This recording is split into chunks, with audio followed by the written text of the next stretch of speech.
Since the year's beginning, nearly 40,000 enterprises registered for establishment with a registered capital of over 247.2 trillion Vietnam dong, down 12.7% in volume and 11.6% in registered capital over the same period in 2011. At present, only about 468.6 thousand enterprises out of the total over 663.8 thousand established enterprises are operating, accounting for 70%. In the first 7 months of 2012, over 30.3 thousand troubled enterprises were dissolved and suspended their operation, up to 6.4%. However, the rate of dissolved and harmed enterprises on the total number of operating enterprises in Vietnam remains less than that in other countries. It is essential that enterprises should restructure the companies hand in hand to retain operations and develop in the difficult period of Vietnam's economy. The story of corporate restructuring will come to you in the 15 minutes of Sharing Vietnam today. Stay tuned. Hello, you're watching Sharing Vietnam, a 15-minute talk show daily on NETVIET VTC10. My name is Văn Hiệp, and in today's show we will talk about the corporate restructuring plan. And joining our program today, we have the honor to welcome Mr. Douglas from Harvard University. So, hello, Mr. Douglas, and thank you very much for joining our program today. You're welcome. I'm delighted to be here. So, Mr. Douglas, could you please tell us your assessment about the world economy situation and also the situation of Asian economy in the current situation now? The world economic situation today is obviously a little bit fragile. I mean, the European Eurozone crisis casts a shadow over everything. It affects the American economy and our stock market. It's affected China. I mean, but it's had an influence on there. And also then you have weaknesses independent of that in the American economy. In the Chinese economy, as you know, is slowing down. That has a big impact on the world. So what about the current situation of Vietnam's economy? What can you say about your assessment about Vietnam's economy now?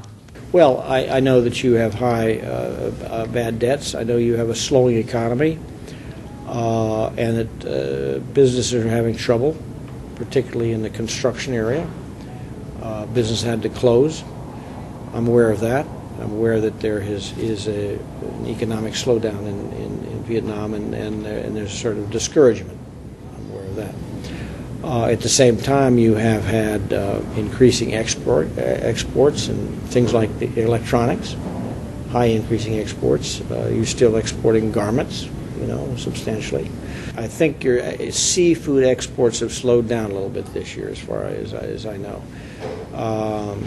So it sort of depends upon the sector. You have some businesses that are doing all right, and some that are suffering. But the area that has the biggest problem is obviously property and construction.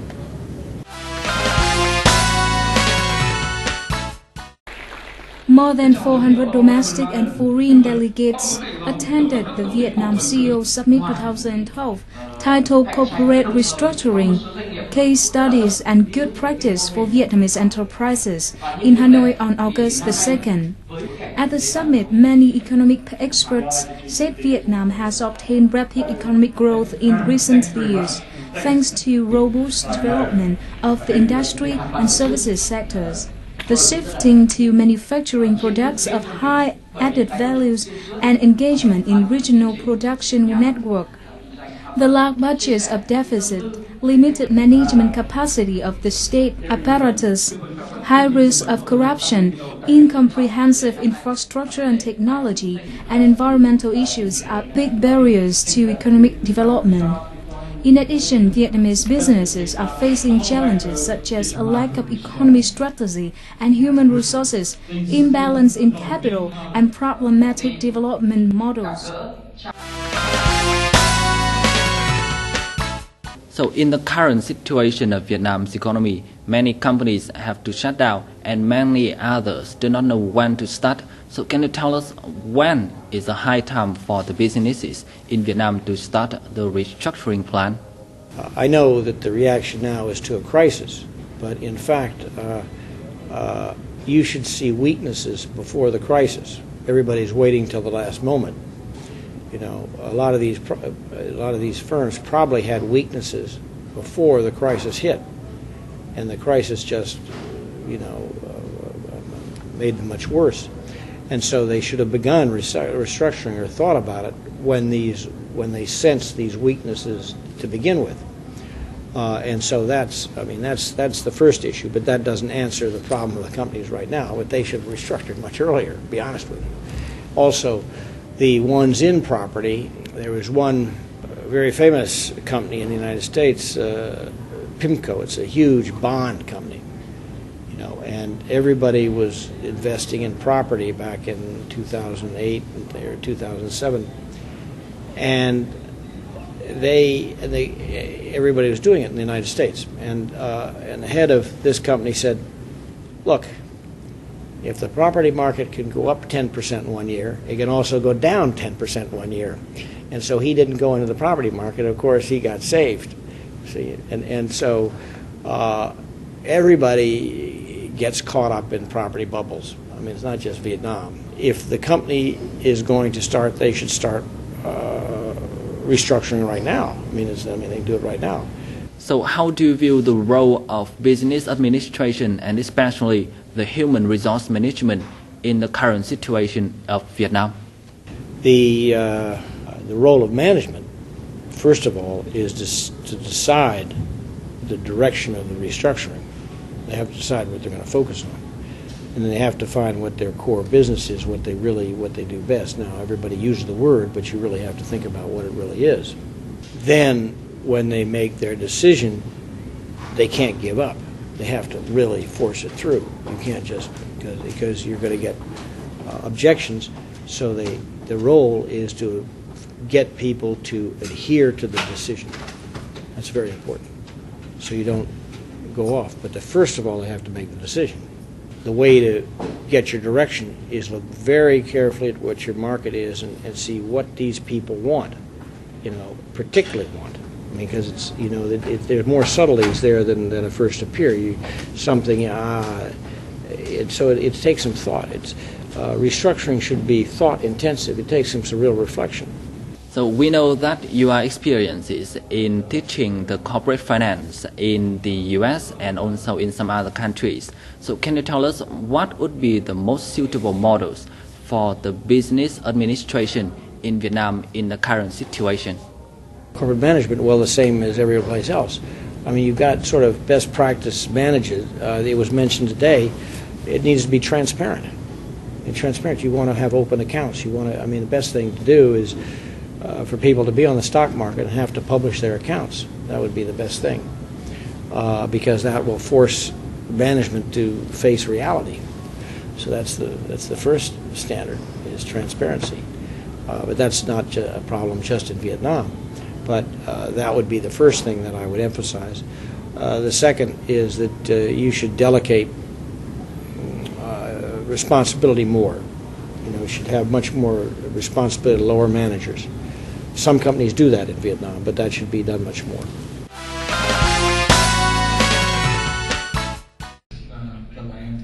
At the conference, Corporate Restructuring, Case Studies and Good Practice for Vietnamese Enterprises, experts said that Vietnam enterprises have shortcomings in the administration and operation of enterprise, especially lack of strategy, visions, imbalance of cash flow, human resources shortage, and the system does not keep pace with the development model of the enterprises. Trong lĩnh vực cà phê, vấn đề tái cấu trúc là cái vấn đề mà luôn luôn các doanh nghiệp để phải đặt ra. Từ cái chỗ tức là các doanh nghiệp lúc đầu bung ra một cái đầu tư quá lớn, tức là đầu tư nhà xưởng, máy móc rồi thiết bị, nhưng mà sau đó thì đầu tư như vậy mà cái công suất chế biến và cái năng lực chế biến của mình không đến mức như vậy thì nó gây ra lãng phí. Từ cái đó là mình phải nhận thấy cái đầu tư quá lãng phí đó để mình tái cấu trúc lại những cái hệ thống nào mình không sử dụng đến. Ngay cả như một số doanh nghiệp là tôi thấy là đầu tư cả mấy trăm tỷ để xây dựng nhà xưởng nhưng sau đó lại bỏ không, thì vấn đề đó là vấn đề tái cấu trúc rất là cực kỳ quan trọng. Chức năng nhân sự rất là quan trọng trong cái vấn đề mà gọi là tái cơ cấu. Tại vì một trong những cái quy trình quan trọng trong tái cơ cấu là chuyển đổi cái nguồn nhân lực. Thì ở đây chúng ta nói rằng là chuyển đổi cái nguồn nhân lực bao gồm những cái bước chính như sau. Thứ nhất là phải chuyển đổi cái cơ cấu mà đãi ngộ, cái chính sách đãi ngộ của công ty để hợp với cái hoạt động mới, và chuyển đổi cái cơ cấu quản lý nhân tài. Trong mỗi thời kỳ chúng ta có một cái điều chỉnh nhỏ, nhưng trong cái giai đoạn hiện nay thực ra là nó rất khó khăn đấy, thì chúng ta sẽ điều chỉnh một cách lớn hơn. Và thực ra đây cũng là một cái cơ hội làm cho cái doanh nghiệp cải tổ. Giả sử như là cái việc mà cắt giảm về những nhân sự, thanh lọc những nhân sự yếu kém, thì đấy là một cái cơ hội trong cái môi trường mà người ta nhìn thấy cái thị trường chung, cũng như nhìn thấy cái việc nền kinh tế chung nó đang còn yếu. At the conference, experts and heads of many enterprises have exchanged and discussed the lessons from international practice, as well as specific case in Vietnam on corporate restructuring. At the same time, shares some comments on macroeconomic outlook and the business environment in the year 2012-2013. These are previous experience for business executives to operate and orientate in the difficult economic period.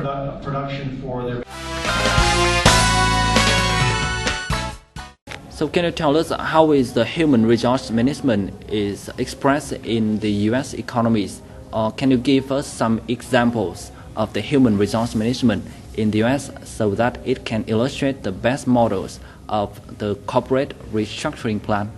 Things like Southwest Airlines, I mean, they give their people a lot of latitude. I mean, they have a very good personnel policy. You know, no layouts. They're very considerate of their people. They give them a lot of latitude. And you can see their staff on the airlines. They're much more cheerful. They're having fun while they work. It's a completely different atmosphere, you know. And I mean, they're very attentive to their personnel. I mean, that is human relations. You know, they pay attention to what they want. They try to satisfy their desires for achievement and opportunity in the company. Those are the successful companies. You know, and it's not just the United States. Lenovo does that in China. I mentioned to Simco in China. These are the successful companies. I mean, but they develop their management. They're very courteous, consider their management and their staff, and they keep the loyalty, and they make them want to work for the company, and they make them enthusiastic about it. That is key. They're very attentive to their people. That's very attentive, and they try to find out what they want. That is what I would call human resource development, and also, well, the people you choose to work for the company to begin with. You know, you want a certain kind of person. You get the wrong kind of people, it won't work. So from these examples, could you please give out some guidelines or the lessons for the business administration of Vietnam? Well, a little bit continuing with just what I said, you want to give employees as much as possible the right to make decisions using their own discretion, following the company's goals. Okay, you want to do that as much as possible rather than tell them what to do. You know, and so that they are independently making these decisions. That's the way to motivate your managers, and Vietnamese companies will increasingly do that. If you don't do it this year, you're going to be doing it 10 years from now because it's an increasingly successful management model. So, but that's what I would recommend. So what are the key factors for a successful corporate restructuring plan, in your opinion? Well, the key factors is the determination of management. Also, you have to be patient. You know, you have to move it, especially if personnel changes, you're going to have to move them very gradually. That's been said today. That's very important. It's just not going to happen overnight. I would think it's not a good idea for Vietnam companies to diversify right now. I think you want to concentrate on what you know and know how to do. So once again, thank you very much, Mr. Douglas, for being with Shang Vietnam, and we hope that you have great trip in Vietnam too. You're welcome. Delighted to be here.